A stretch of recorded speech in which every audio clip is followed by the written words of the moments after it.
Hey everyone, J.K. Whited here, Baseball Rebellion. Good to have you guys here.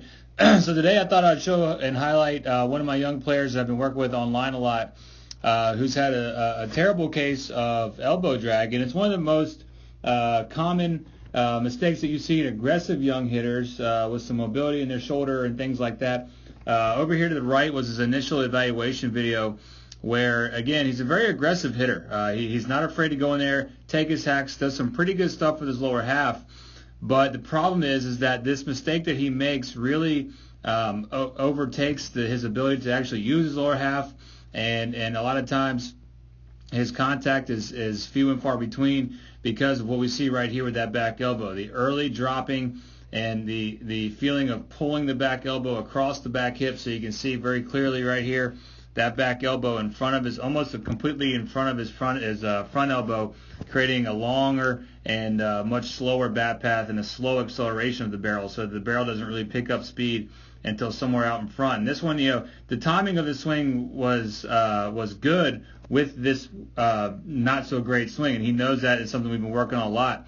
And you probably see this a lot if you pay attention to your young hitter. You're going to see this a lot. And this is one that he timed up. If we rewind back to one of his first swings here, you're going to see a lot of times when the timing isn't perfect, there's not a great opportunity to strike the ball well. And as big as he is and as strong as he is and aggressive as he is, there's a lot of swings like this where he's super late. You can see the ball way back here where he's going to foul it off, pretty easily. Anything too early, he's going to roll over the top and hit those grounders at third base for easy outs and really not get the benefit of his size and actually what he does pretty well with the lower half. So I'm just going to leave this right here where you can see that elbow really far out in front of the hip, almost canceling out completely his lower half. Over here to the left, while still working on some stuff with his lower half, we've been really trying to isolate this move with some drills that we do at the Baseball Rebellion. It first starts with isolating the connection between what fires the swing versus what swings the bat, meaning that he's got to feel like the back hip and leg is what starts the swing, and in sequential order, turning the shoulder down, rotating the hands, and rotating the barrel. Okay, so you're going to see him go through his stride, very similar to what he does in games, and then you're going to see him start to pull the back leg out from his coil, right? And then notice the difference in that back elbow, right? When he's landing, the back elbow is still up behind his front arm there. You don't see the early dropping, right? So basically in the same place here. You're going to see again that at this point, elbow down here, elbow still up behind him.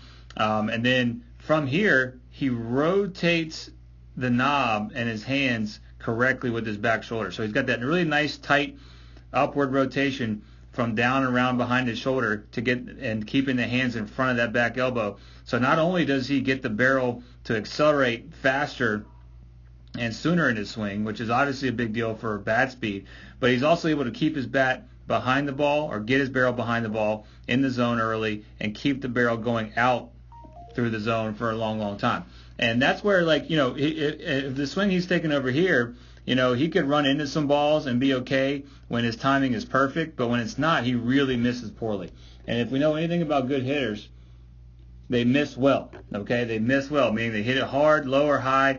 It's usually something hard in play. You can see just kind of how awkward this makes his upper body have to maneuver just to get a piece of it. And again, his misses were pretty bad. And now, because he's able to rotate the barrel earlier and get the barrel on plane sooner, he could be late, he could be on time, he could be early, and that bat path stays true to the ball path or stays on plane for a much long, gets on plane and stays on plane much longer.